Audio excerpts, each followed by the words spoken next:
tothom. El cert és que no sé si serà una decepció perquè jo no us parlaré ni de museus, ni d'economia social ni solidària, o sí, bueno, ja ho veurem. En principi, el que sí que segur que us parlaré és de vida i de formes de vida. Això sí que ho tocarem molt. Nosaltres som un grup de dones, ara en aquest moment 190, però que vam començar unes 15 o 20 dones. La idea era això, era compartir la nostra forma de vida, que alhora és la nostra feina, perquè ens semblava que necessitàvem fer alguna cosa en pro dels llocs on vivim i no ho podíem fer si no teníem el recolzament de d'altres dones. No? Tendim una mica a mirar-nos només la nostra estructura més propera, perquè és la nostra zona que coneixem i que ja tenim prou de feina amb aquesta com per pensar en d'altres coses. Però va arribar un punt en el que vam pensar que realment teníem moltes coses a aportar, que no sortien de casa nostra perquè no ens ho havíem plantejat mai, però que sí que necessitàvem fer-ho i ho volíem fer. I llavors, a partir del 2018, ens vàrem constituir com a associació. No sé si se sent bé, sí. Ens vàrem constituir com a associació una mica perquè vam veure que en cada família o en cada empresa agrària hi havia una dona, sobretot a les empreses agràries on hi ha realment molta activitat, vull dir que no només es conrea, que ja és prou, la terra o es cuiden els animals, sinó que a més s'ha diversificat aquesta activitat i s'elabora la collita pròpia, es conserva el patrimoni rural, siguin cabanes, siguin masos, siguin cases antigues, siguin boscos, que ara en aquest moment les dones són majoritàriament les encarregades de mantenir i de donar-li un ús com és ara el del turisme, que ens aporta a més poder donar valor en tot aquest patrimoni i que també d'altra gent el conegui, gent que venen de les zones més urbanes i que desconeixen totalment aquest patrimoni i que si no és a través de la gent que vivim al territori doncs no el coneixeran mai ni li donaran el valor que té.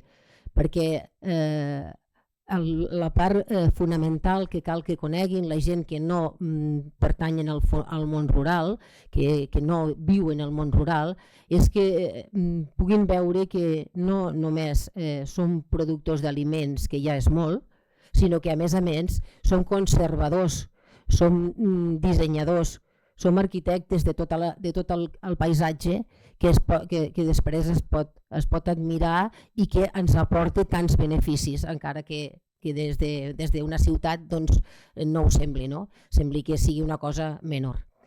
L'altra cosa que ens preocupava és que el sector primari al que pertanyem no té un prestigi suficient com perquè hi hagi moltes, sobretot nenes, noies, que es plantegin aquesta activitat com a la seva, nosaltres diem forma de vida, feina, ocupació, perquè és tot un conglomerat, vull dir, la feina al sector primari no es pot separar com una feina que entres a les 8 del matí i surts a les 3 de la tarda si fas jornada seguida, sinó que és una feina tota, o sigui, la vida i la feina estan totalment lligades, no es poden separar. I llavors això semblava que no és, primer no té el prestigi suficient i després no era prou atractiu per les nostres filles. Aquí vam posar molts esforços i vam mirar de que com dic, en cada empresa, nosaltres diem empreses però són estructures familiars que es dediquen al conreu de la terra, a la cura dels animals i que viuen en el món rural i del món rural, aquesta estructura, la dona és una part fonamental. Està molt clar que és el pal de paller d'aquesta família, però perquè sigui això atractiu per una persona jove, crec que el que cal és mostrar-li que no només ha de ser el pal de paller d'aquella família o d'aquella casa o d'aquella empresa, sinó que el que pot fer és també formar part dels llocs on realment es prenen decisions i es poden fer canvis en les condicions de vida de la gent que es dediqui a aquest sector primari. Llavors, doncs, mirar d'empoderar ja ara a les dones que ja estan en actiu perquè es presentin en llocs on realment es prenen decisions, com poden ser juntes de cooperativa, com poden ser comunitats de regants, com poden ser taules sectorials. Això sembla ara una tonteria dit per gent que potser estan en uns altres sectors, però dintre del sector primari és gairebé una excepció amb una junta de cooperativa o amb una comunitat de regants que hi hagi una dona. És una cosa com una mica anecdòtica, no existeix. No? I és aquí on realment es necessita el punt de vista de la dona, la visió d'aquesta part del sector que no està i que actualment potser està una mica més representada, però està molt poc representada. I crec que aquí s'està perdent un valor fonamental i que si no el treballem una mica cada vegada es perdrà més. Com dic, aquestes petites empreses són familiars i estan gairebé totes diversificades. Diversificades vull dir que s'han fet iniciatives dintre de la mateixa activitat estrictament agrària, i aquesta diversificació generalment la lidera la dona o una dona de la família. Una part seria aquesta de la producció, de l'elaboració de la producció pròpia, i això és degut a que la dona sempre ha tingut aquesta preocupació i s'ha cregut amb l'obligació que té l'ocupació d'alimentar. I llavors amb aquesta visió és la que ha ajudat a que en un principi això era agafar les restes de l'hort de l'estiu i posar-les en pots perquè la família pogués menjar tot l'any, i ara és muntar un petit obrador on, a més podem tindre una activitat en la que podem alimentar a tota la comunitat. Crec que aquest tipus d'agricultura i d'empresa és la forma de vida més sostenible que hi ha, i crec que s'hauria de preservar i no deixar que es perdi, com sembla que les polítiques que imperen ara acabaran fent. Una miqueta és el que volia dir.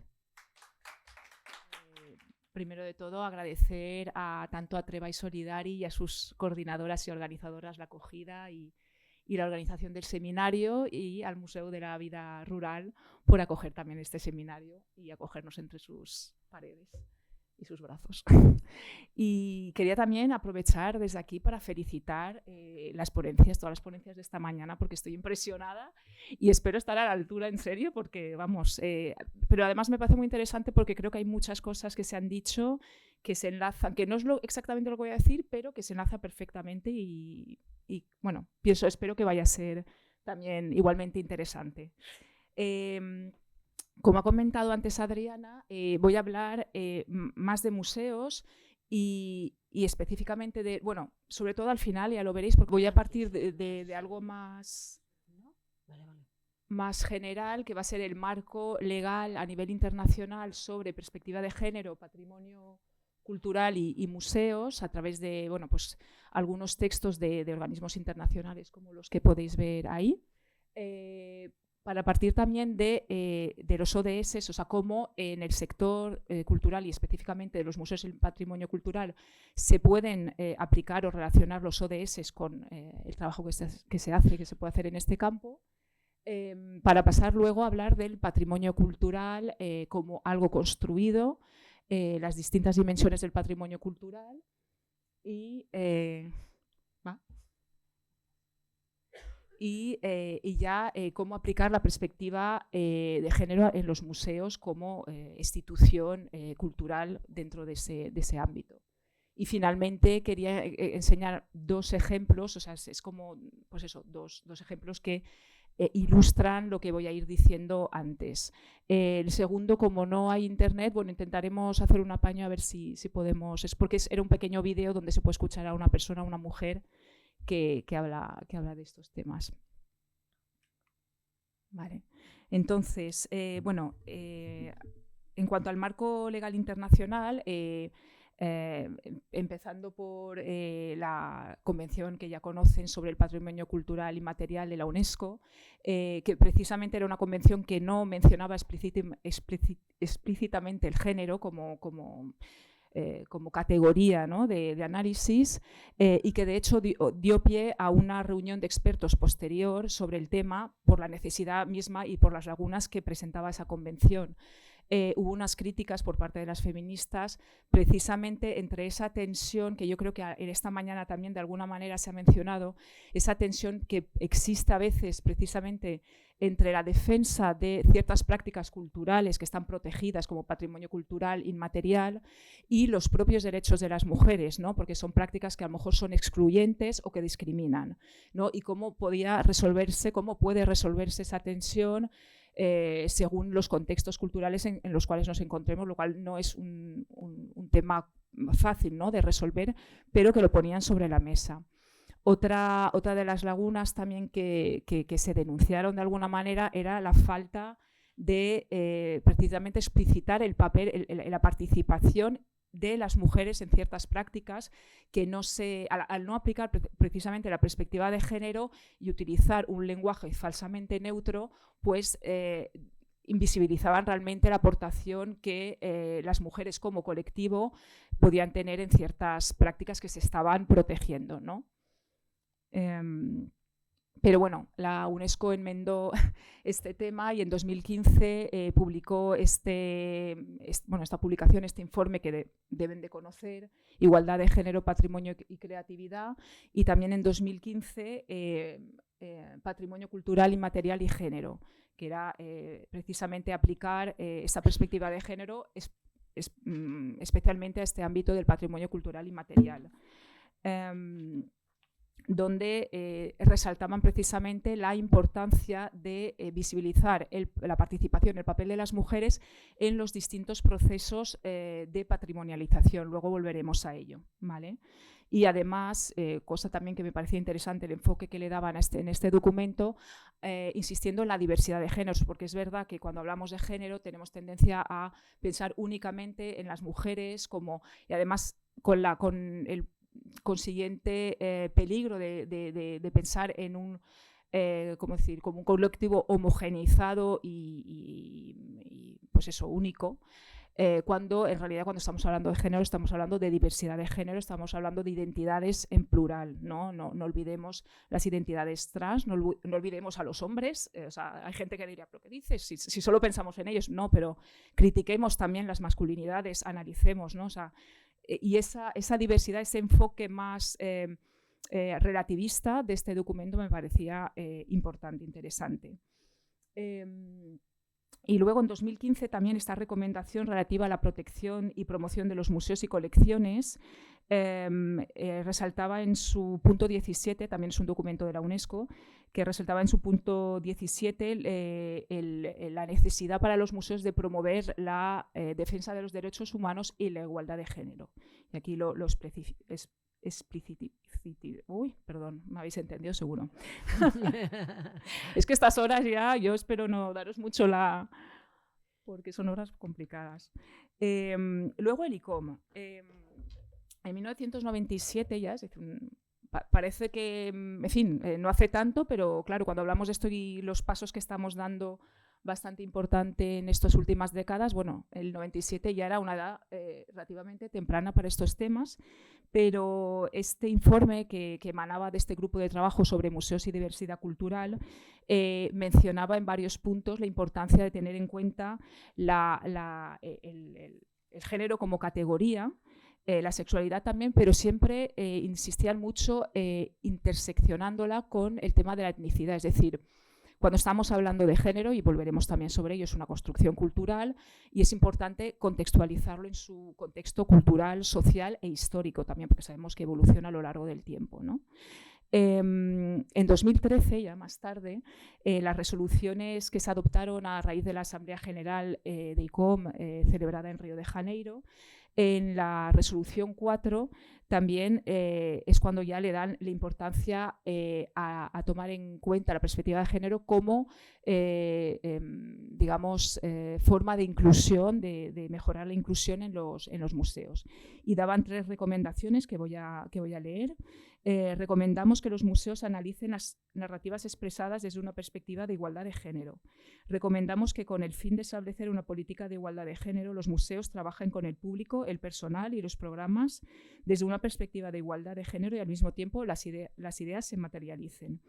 Y la tercera era, recomendamos que los museos empleen el análisis interseccional, muy importante esto, entre paréntesis, raza, etnicidad, género, categoría social, religión, orientación sexual, etcétera, para hacer viable el concepto de inclusión en los museos. Bueno, pues aquí el ICOM ya ponía las bases y de una manera ya importante sobre esta necesidad, ¿no?, de aplicar la perspectiva de género, que en las recomendaciones que emanaban de la siguiente asamblea que se celebró en Milán en 2016, en la resolución número 2, volvían a recalcar esta importancia en esta resolución que se llamaba Inclusión, Interseccionalidad e Incorporación de la Perspectiva de Género en los museos.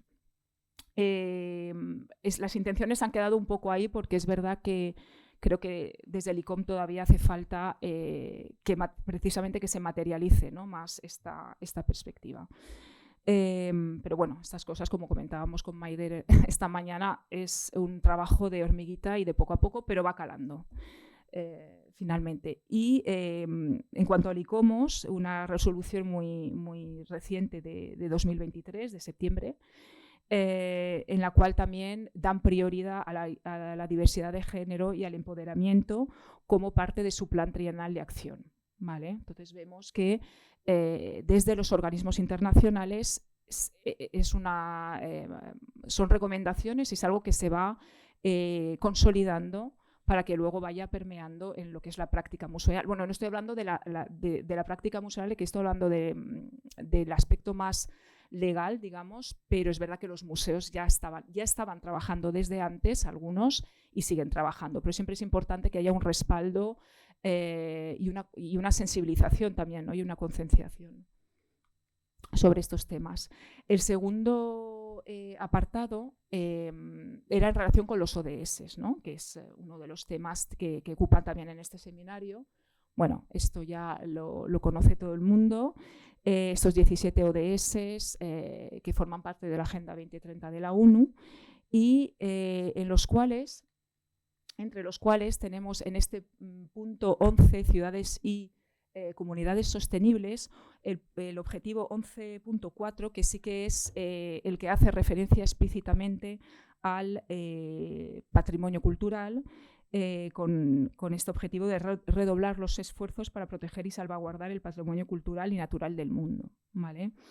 Y el ODS 5, como saben, que está relacionado con la igualdad de género, con estos 9 objetivos dentro de ese gran objetivo número 5, que no voy a leer, pero he resaltado un poco los temas y veremos cómo desde también los organismos internacionales que están vinculando estos ODS con el mundo de la cultura, cómo efectivamente se puede contribuir desde el patrimonio cultural y los museos a la consecución de estos ODS. Yo diría que a todos, es decir, hay unos que parecen más evidentes, pero yo creo que todos de alguna manera, a través de las actividades, de las exposiciones, hablábamos de violencia también esta mañana, bueno, han hablado varios, ¿no?, sobre el tema de la violencia. Por supuesto se puede se puede, a través de las obras que están expuestas, se puede hablar de violencia, o sea, contra las mujeres y de violencia en general. Es decir, que sí que son todo objetivos que desde los museos se pueden tratar.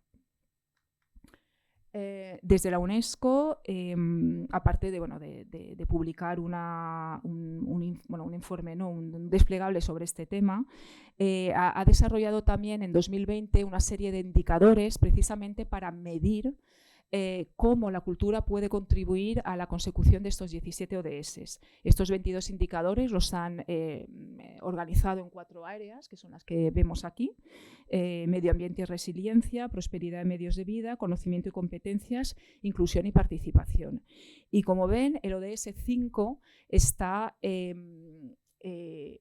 presente en todos, es decir, lo han puesto abajo junto con el de cooperación, que es el último, es el de la colaboración, la necesaria colaboración, ¿no? entre las instituciones, como un ODS que es transversal, ¿no? a todas las acciones que se pueden llevar a cabo. Y como ven también en estos indicadores que están numerados, está el simbolito del ODS quinto, es decir, que es algo que tiene que ser transversal, ¿no? Y holístico. Desde el ICOMOS me gustaría resaltar también este documento que elaboró el ICOMOS en 2021 sobre el patrimonio y los ODS, como una guía, ¿no? para aplicar estos ODS en el ámbito del patrimonio cultural, de los monumentos y de los sitios. Me parece interesante porque en este documento lo que hacen es punto por punto, ODS por ODS, vincular, ¿no? lo que se puede hacer dentro de este ámbito concreto del patrimonio cultural con los ODS. Y respecto a este ODS número 5, el de la igualdad de género, voy a leerlo también porque es esta declaración que hacen y luego 4 puntos, y luego veremos por qué es importante, ¿no? Como lo han planteado desde ICOMOS. Dicen: aprovechar el potencial del patrimonio cultural para conseguir la igualdad de género, erradicar sesgos y violencia basada en la orientación sexual y empoderar a todos los géneros, reconociendo que el patrimonio está cambiando y evolucionando constantemente. Y aquí vienen los 4 puntos: subrayar los diferentes roles públicos y no estereotipados de las mujeres y otros géneros en diferentes periodos de la historia para abordar la discriminación. El segundo: garantizar la igualdad en el acceso y el disfrute del patrimonio de todos los géneros. El tercero: involucrar a todos los géneros de forma igualitaria en todos los aspectos del patrimonio: identificación, interpretación, conservación, gestión y transmisión a las generaciones futuras. Y el cuarto: modificar o descartar aquellas tradiciones, valores y prácticas culturales basadas en el género que están consideradas localmente como discriminatorios a través de procesos consultivos transparentes dirigidos por los titulares de derechos. Este último punto, el cuarto, es lo que viene a decir lo que comentamos al principio con lo que subrayó, ¿no? la UNESCO, sobre esa tensión que existen a veces entre el defender ciertas prácticas culturales que resultan ser discriminatorias para ciertos colectivos, discriminados, mujeres u otros colectivos, ¿no?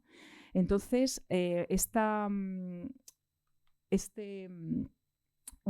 enfoque es interesante porque, por una parte, habla de la diversidad de género, ¿no? Como comentábamos antes, cuando estábamos hablando de género, no solo las mujeres, es la diversidad que existe dentro del colectivo de las mujeres, en plural, y luego la diversidad de identidades de género que ha existido a lo largo de la historia y que existe ahora actualmente, ¿no? Por otra parte, porque incluye también explícitamente el tema de la orientación sexual como factor de discriminación. También porque concibe, como decíamos, el género como una construcción cultural que tiene un factor histórico que introduce un cambio, ¿no? en lo que es el género como categoría. Luego también la concepción, y luego volveremos sobre este tema, del patrimonio cultural igualmente como construcción cultural, ¿vale? Que evoluciona y cambia. Y veremos por qué es una construcción cultural y cuáles son sus sesgos. Y finalmente porque contempla la participación de los miembros de las minorías y de los colectivos discriminados dentro de la identificación, de lo que son los procesos patrimoniales, ¿no? Y finalmente, desde el ICOM, en la Asamblea General que se celebró en Kioto en 2019, las resoluciones que se adoptaron, la resolución número 1, hablaba justamente de la sostenibilidad y la implementación de la Agenda 2030, transformar nuestro mundo, ¿no? Y bueno, pues mencionaba una serie de aspectos como los que, bueno, son más, ¿no? Pero ahí he recalcado 2: reconocer que todos los museos tenemos un papel que desempeñar en la conformación y creación de un futuro sostenible por medio de nuestras diversas programaciones, asociaciones y operaciones, e incorporar la sostenibilidad en nuestras prácticas internas y externas, ¿vale? Y luego la propia definición de museo actual, que como saben se adoptó en la última Asamblea General que se celebró en Praga en 2022. Si vemos la propia definición, y es subrayado en otro color, no sé si se ve la diferencia aquí, la verdad, un poquito, aquellas partes de esta definición que podemos que se vinculan, ¿no?, directamente a estos ODS, que realmente podremos coger la totalidad prácticamente. Yo era por resaltar algunas, pero la totalidad de la definición, de la actual definición que tenemos de museos, que se votó desde el ICOM, está relacionado con los ODS. Pero vamos, servicio a la sociedad, conserva, accesibles, inclusivos, diversidad, sostenibilidad, participación de las comunidades, educación e intercambio, ¿no? Es decir, que desde la propia definición que ha sido votada, estamos concibiendo los museos como instituciones que tienen que trabajar por los derechos humanos, por la paz, por la igualdad de género, entre otras, y siempre desde una perspectiva participativa, ¿no? Y también quería recalcar este informe. Esta mañana Gemma ha mencionado también esta consultoría, Curating Tomorrow, que efectivamente ha hecho este informe sobre la vinculación entre museos y derechos culturales, pero también museos y ODS.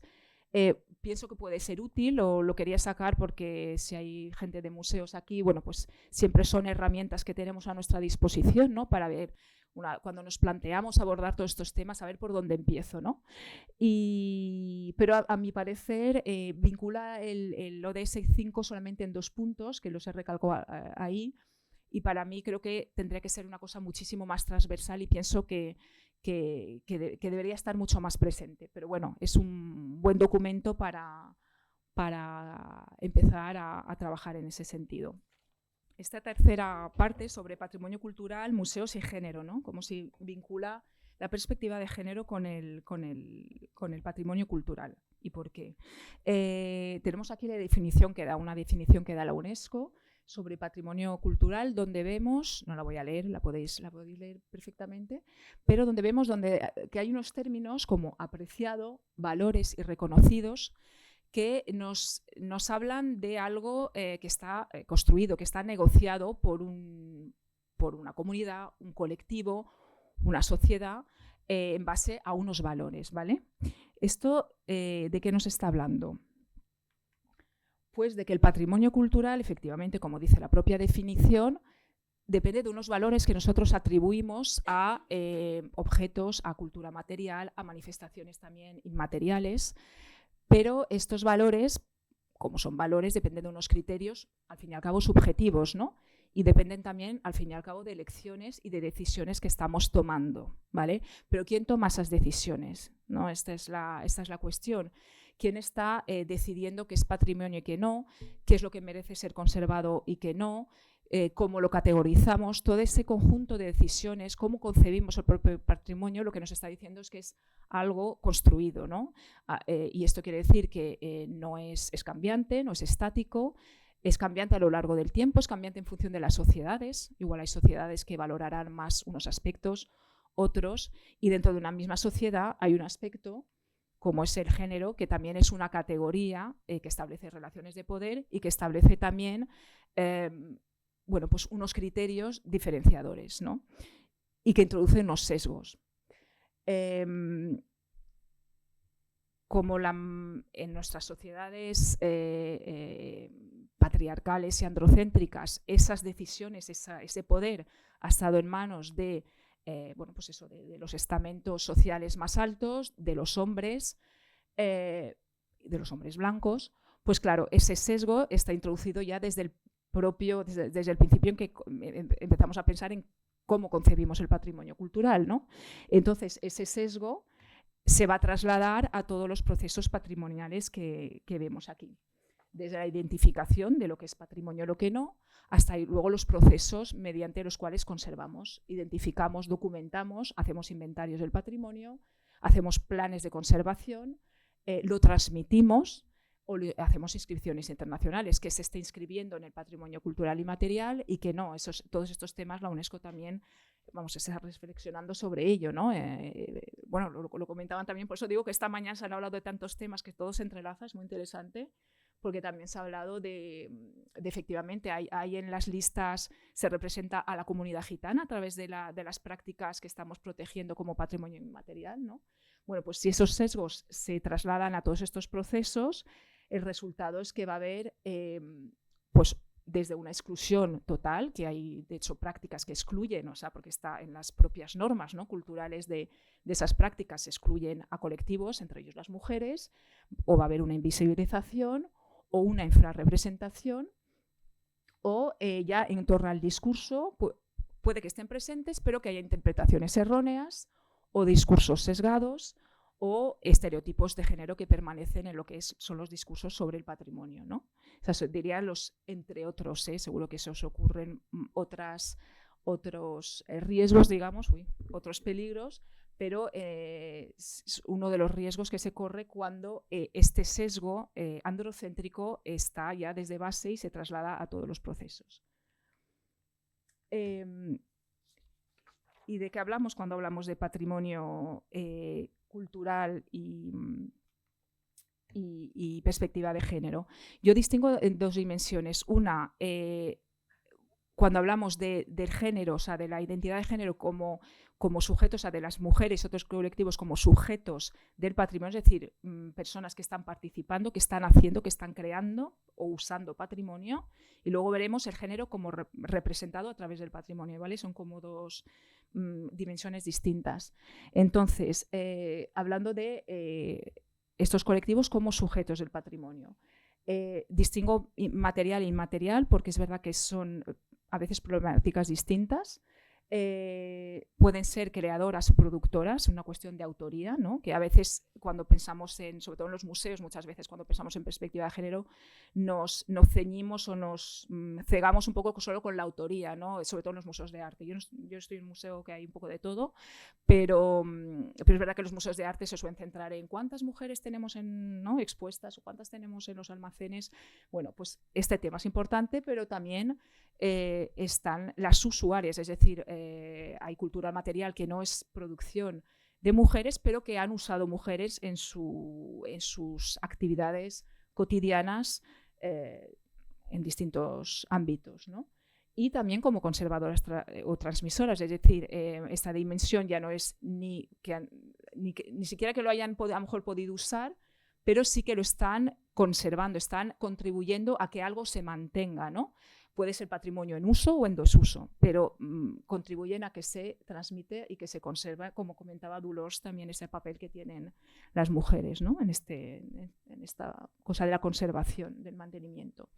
Y en cuanto al patrimonio cultural inmaterial, bueno, la UNESCO distingue 5 áreas, pero voy a mencionar aquí este informe sobre análisis de la participación de las mujeres, que es del IPCE de 2019, y en el cual distinguen estas 7 áreas, ¿vale? No sé cómo voy de tiempo. Vale, pues no voy a detenerme mucho, pero bueno, los pueden leer ahí. Distintos ámbitos, ¿no?, del patrimonio cultural y material, en los cuales las mujeres tienen más o menos participación, los hombres más o menos. En este informe detallan un poquito el estado de la cuestión, ¿no?, en estos ámbitos. En algunos de ellos tradicionalmente eran los hombres los que tenían las riendas, pero se está introduciendo, las mujeres están poco a poco introduciendo y teniendo mayor visibilidad, ¿vale? Y muchos de estos ámbitos están relacionados precisamente con el entorno rural, bueno, porque son entornos en los cuales es más fácil mantener unas tradiciones que igual en otros contextos, ¿no?, más urbanos. No voy a entrar en detalle para tener tiempo y voy a seguir.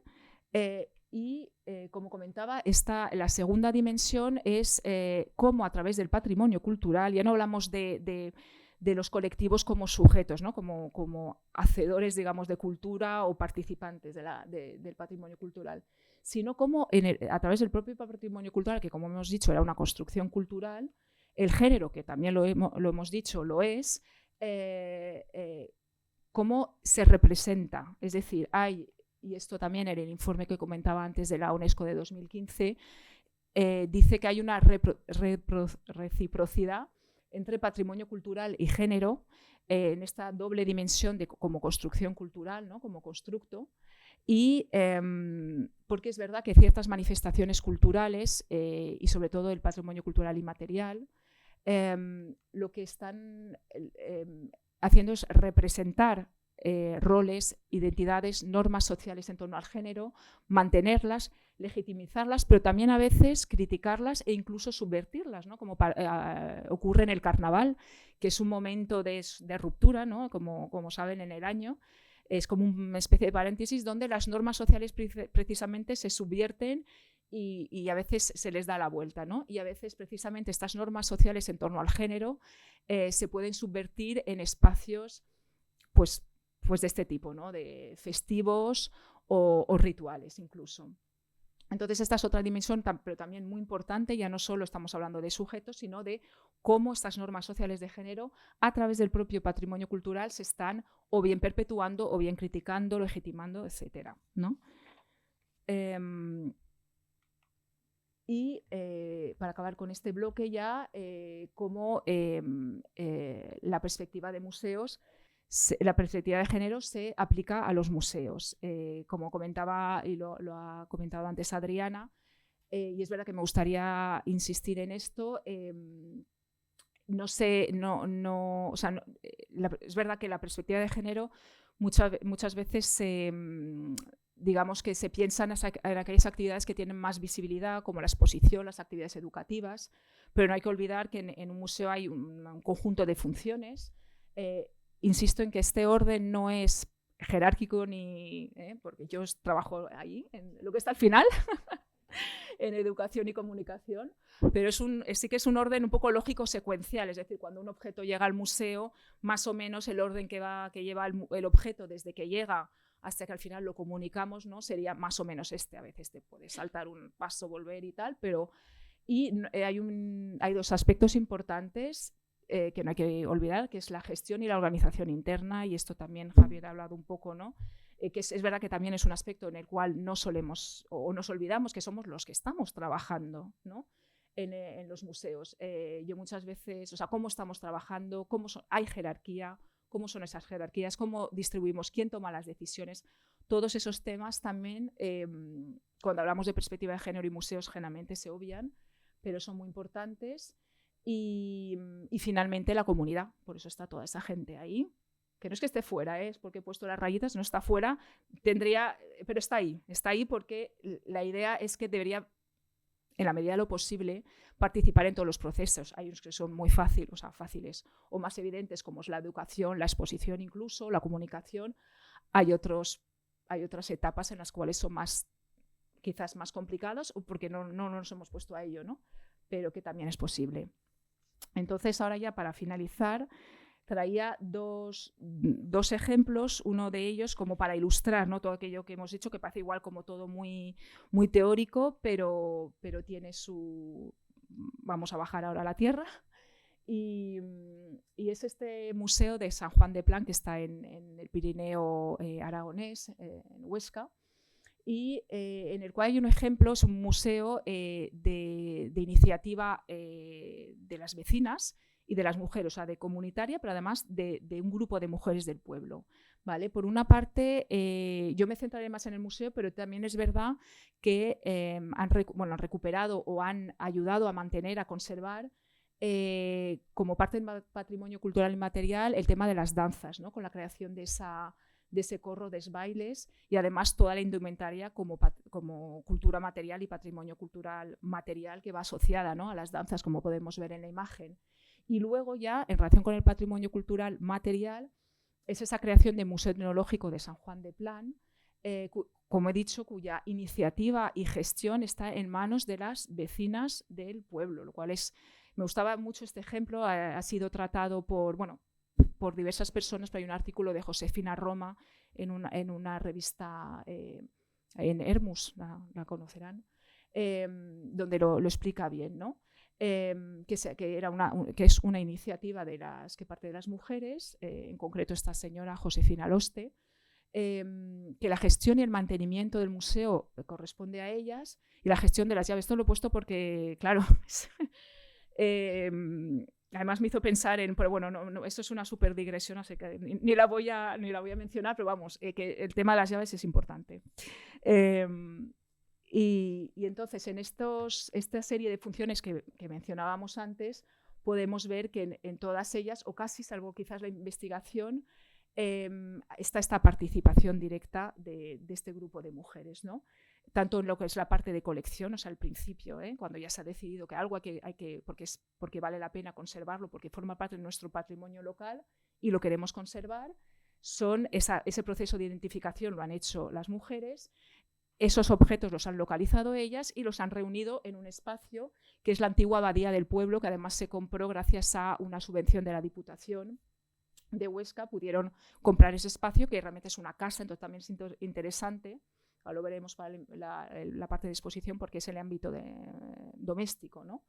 El tema de la documentación, claro, obviamente no hay un sistema de documentación como tenemos en los museos, con su proceso de registro, su base de datos y demás, pero es muy importante que ellas aportan sus conocimientos, toda la información que hay alrededor de un objeto de un museo, ¿no?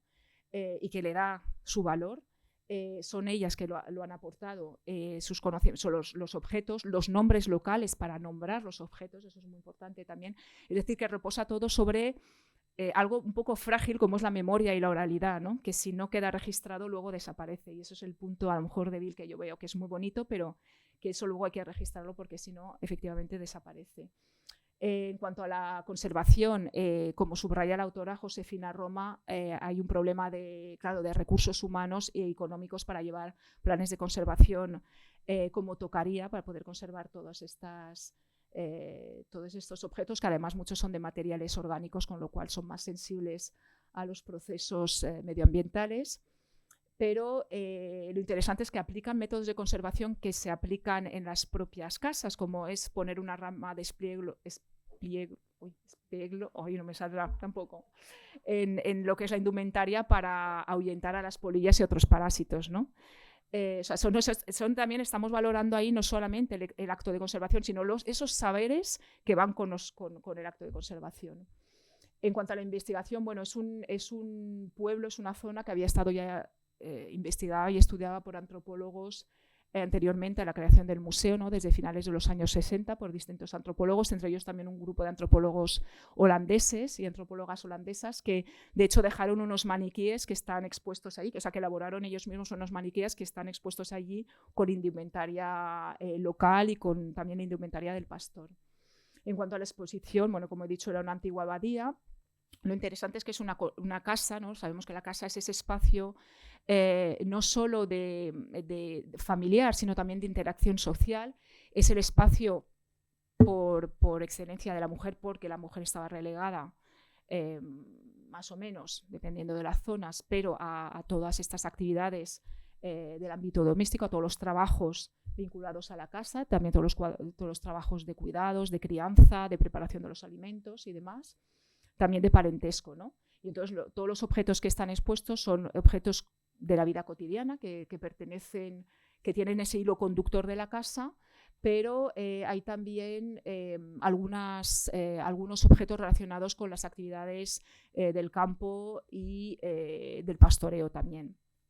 Y finalmente, en relación con la mediación y la comunicación, pues las propias mujeres hacen visitas guiadas a ciertas horas que van colgando, que ponen en el tablón de anuncios de la puerta del museo, ¿vale? Pero son ellas las que en primera persona están explicando los objetos que están expuestos, las funciones de los espacios, las funciones de los objetos. Hay también algunas fotografías antiguas, no hay casi cartelas, hay algunas pero muy pocas, es decir, porque todo reposa en ese conocimiento y esa oralidad, ¿no? En el fondo. Y luego el otro ejemplo está en YouTube. Simplemente digo lo que es el ropero de Ansó de Huesca. No es un museo, pero sí que las mujeres de esta localidad conservan, y esto era muy interesante este vídeo, porque esta persona está explicando cómo conservan los trajes que sacan una vez al año solamente, que los visten una vez al año, los sacan y luego los vuelven a guardar, los métodos de conservación que aplican a esta indumentaria tradicional, para que se conserven las mejores condiciones para el año siguiente.